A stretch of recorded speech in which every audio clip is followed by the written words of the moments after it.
Olá pessoas aqui que acompanham o Correio de Atibaia. Eu estou aqui hoje para falar sobre a temporada 2020 e 2021 do Bragantino. Uma temporada que fica muito marcante pela conquista da vaga direta na fase de grupos da Libertadores. Inédito, o clube nunca disputou a Libertadores, vai disputar em 2022, começando na fase de grupos. E também teve a campanha na Sul-Americana, que o Bragantino chegou à final, perdeu a final, mas só de chegar na final é um feito muito importante para um clube que nunca tinha chegado numa final internacional e estava há 25 anos sem disputar nenhuma competição internacional. Então acaba sendo um feito muito marcante. Outra coisa que também foi marcante nessa temporada foi o time feminino, que disputou o Campeonato Brasileiro A2 e foi campeão. Ano que vem vai jogar a primeira divisão da elite nacional do futebol feminino. E hoje eu vou comentar um pouco sobre as campanhas, né, como o Bragantino andou em cada campeonato que disputou nessa temporada e também trazer alguns destaques individuais sobre o time dentro de campo nessa temporada e também explicar um pouquinho sobre o que o clube planeja para 2022. Para começar, o time jogou o Campeonato Paulista emendou no Campeonato Brasileiro de 2020, que acabou só esse ano de 2021, e emendou logo direto. E por essa emendada, o time teve que jogar alguns jogos com o time reserva para não desgastar o elenco inteiro e foi dando rodagem de alguns jogadores. Acabou classificando em primeiro no grupo e enfrentou o Palmeiras nas quartas de final. O Palmeiras, que também usou vários reservas, chegou a jogar Mundial, chegou a fazer um monte de coisa em sequência e conseguiu classificar na última rodada, quase ali sendo eliminado. Enfrentou o Bragantino na Bizão e ganhou de 1-0. Jogo bem travado, os times se estudaram muito para aquele jogo. O Bragantino foi meio que anulado pelo Palmeiras, que acabou ganhando de 1-0. Gol do Rony numa jogada em que o Palmeiras aproveita uma bobeada do Bragantino, faz a jogada e o Rony marca 1-0. Eliminado, o Bragantino joga o troféu do interior, joga com os reservas, o Bragantino empata com a Ponte e depois perde nos pênaltis. Esse ano também o Bragantino jogou a Copa do Brasil. Ele começa lá na primeira fase, quando vai jogar contra o Mirassol. Só que o jogo é em Cariacica, porque São Paulo não estava podendo receber jogos naquele momento. Ainda a questão de Covid, que o estado de São Paulo proibiu jogos aqui no estado. Então eles foram jogar em Cariacica e o Bragantino ganhou de 3-2. E na fase seguinte o Bragantino pegou o Luverdense e ganhou também e classificou para a terceira fase. A terceira fase teve sorteio, o Bragantino pegou o Fluminense, daí não conseguiu avançar mais. Perdeu no Rio de Janeiro de 2-0 e depois em Bragança Paulista até venceu, mas por ter perdido de 2-0 acabou sendo eliminado. Em paralelo a essas duas competições, o Bragantino já jogava a Sul-Americana, foi avançando, sofreu pra caramba na fase de grupos e classificou só na última rodada, mas depois disso mandou ver na fase de Sul-Americana, na fase de mata-mata, quando foi derrotando vários adversários, principalmente jogando bem fora de casa, venceu a maioria dos jogos fora de casa e no mata-mata venceu todos, e isso foi credenciando o time para ir avançando de fase e chegar na final.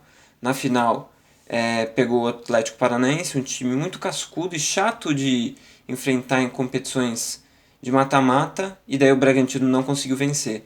O Nicão acabou fazendo 1-0 e depois o Bragantino até tentou, mas não conseguiu e acabou sendo eliminado. Até comentei mais sobre isso em outros vídeos aqui no Correio e nas matérias também, mas foi uma campanha muito boa do Bragantino, que teve um destaque muito grande, mas na final acabou não conseguindo ser campeão, porque enfrentou um adversário muito complicado na final, um Atlético Paranaense muito cascudo, que acabou sendo bicampeão. Hoje é o time que tem mais conquistas, né, 2, e o único brasileiro com 2.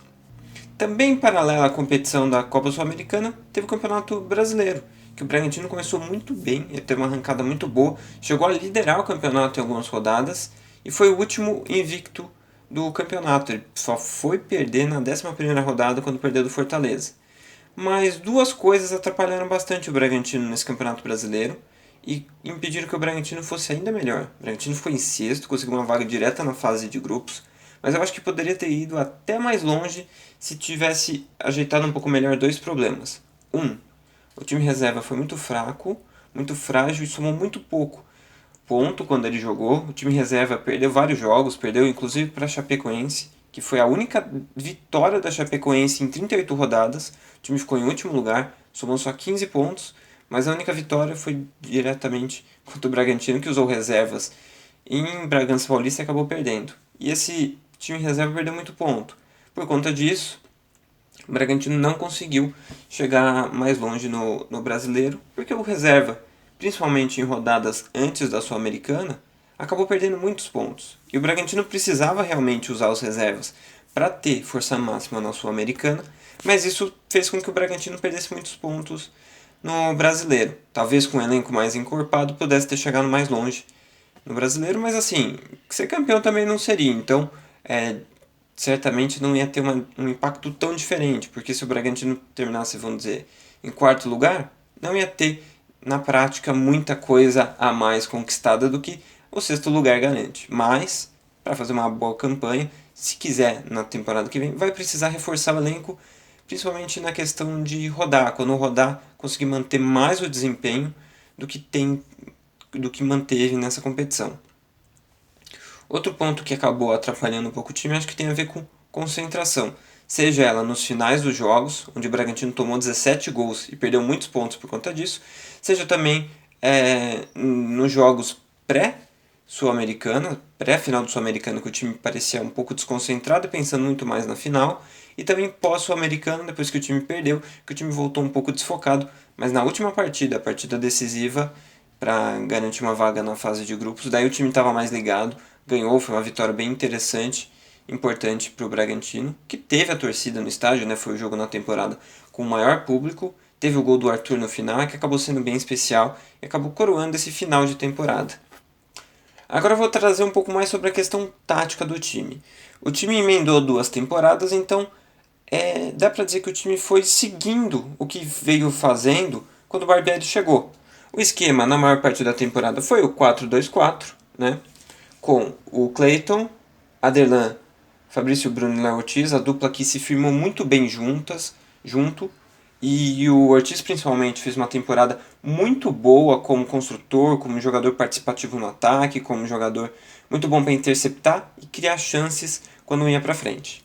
Na esquerda jogou o Luan Cândido e o Edmar, os dois revezaram bastante durante a temporada. O Luan Cândido terminou como titular, só que o Edmar acabou jogando bastante porque o Luan Cândido é um cara que machuca demais, está quase sempre no DM, então o Edmar acabou jogando bastante.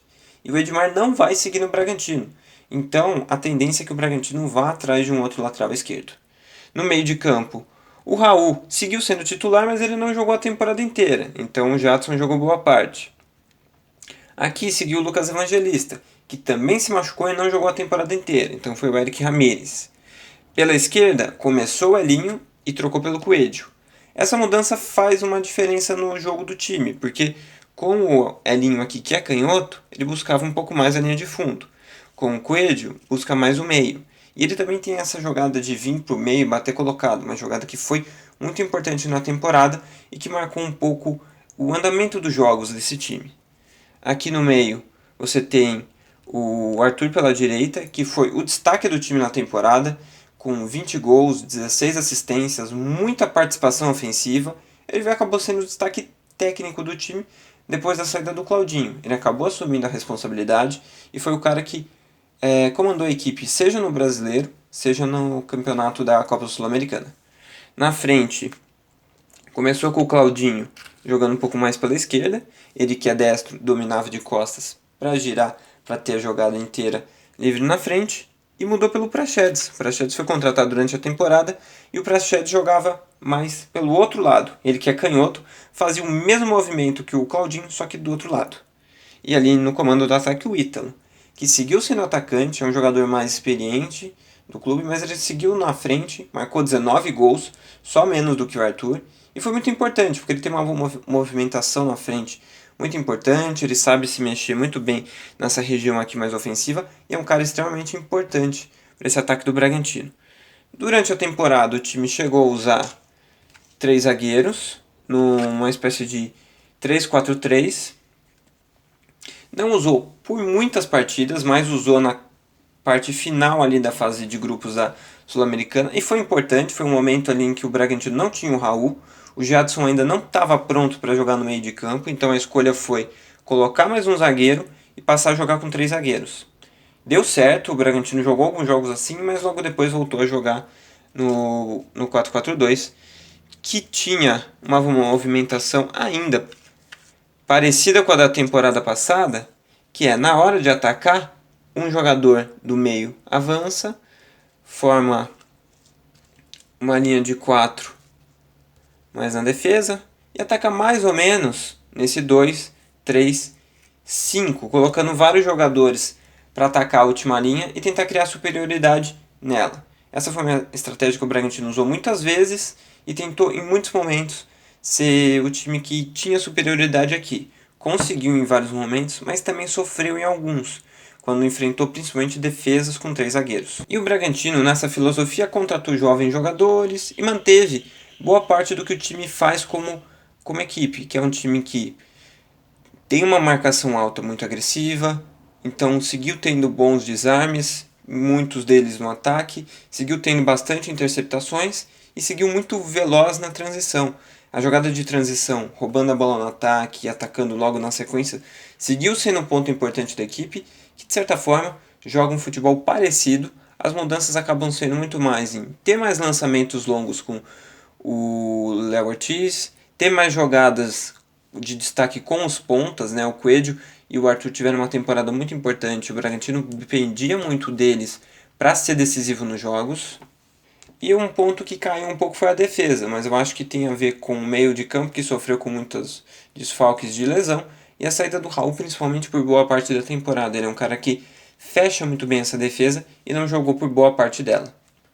Outro destaque dessa temporada do Bragantino é o time feminino, que foi campeão do Brasileiro A2 e com o título vai jogar a primeira divisão do Campeonato Brasileiro do ano que vem. O time da Camila Orlando fez uma ótima campanha na Série B, considerada Série B, né, ela chama A2, mas seria a Série B do Nacional Feminino, e o time conseguiu ser campeão, ganhou do Atlético Mineiro nos pênaltis na final, e é um time que ano a ano vai crescendo. O time começou em 2020, quando fez uma boa campanha no Paulista, e agora foi campeão da Série A2 e vai jogar a Série A com um time que também segue as características do Bragantino em estilo de jogo e também de contratações. É um time bem jovem, que agora teve uma perda muito grande, que perdeu a Camila Orlando. Ela acabou saindo, ela vai dirigir a seleção da Arábia Saudita e por conta disso vai deixar o time do Bragantino, que vai ter um desfalque importante, né? Porque ela foi a pioneira como técnica nesse projeto da Red Bull, então o Bragantino vai ter que ir atrás de outro treinador ou treinadora para tentar manter o time no nível que conseguiu chegar. Até crescer, né? Porque agora vai jogar uma primeira divisão, então vai ter que crescer o nível para poder mostrar mais coisas no futebol feminino. Eu acho até que vai, vamos ver quem chega para comandar esse time. Então o Bragantino termina a temporada melhor do que foi a de 2020, conseguindo mais coisas, e a exigência para 2022 vai ser maior. Bragantino no Brasileiro 22, o que ele espera? Ser campeão? Acho que não, porque Atlético Mineiro, Flamengo e Palmeiras hoje parecem muito acima ainda do que o Bragantino pode ter como time e pode ter como competição, ainda mais quando você pensa em elenco. Mas dá pra ficar, sei lá, em quarto, quinto? Dá, e o Bragantino acho que vai tentar fazer isso na próxima temporada. Libertadores, dá pra ganhar? Não, se não dá pra ganhar o Brasileiro, provavelmente não vai dar pra ganhar a Libertadores. Eu digo provavelmente, porque você nunca sabe o quanto o time vai crescer, mas não é o objetivo, não é o foco do clube. Talvez o foco seja ir bem nessa primeira fase da Libertadores, na fase de grupos, né? Mesmo que, vamos dizer, pega um grupo muito forte, que pode acontecer, e fica em terceiro lugar e joga a Sul-Americana, pode acontecer, não vai ser ruim, mas o Bragantino vai ter que disputar bem os jogos, não pode ser sei lá, um saco de pancadas na Libertadores, mas acho que vai ter que mostrar um bom futebol e acho que pode, sei lá, se pegar uma tabela boa, umas quartas de final, pode. Vamos ver até onde o Bragantino chega nessa primeira Libertadores da história. Depois tem a Copa do Brasil, que o Bragantino, dependendo da chave, pode ir bem e pode até ser campeão, por que não? Dependendo da chave, chega numa final, campeonato de mata-mata, acho que o Bragantino pode ir muito bem. E o Paulista também é um campeonato que o Bragantino pode ser campeão. Acho que o Bragantino vai usar o reserva em vários jogos dessa primeira fase, mas acho que isso vai ainda garantir que o Bragantino classifique.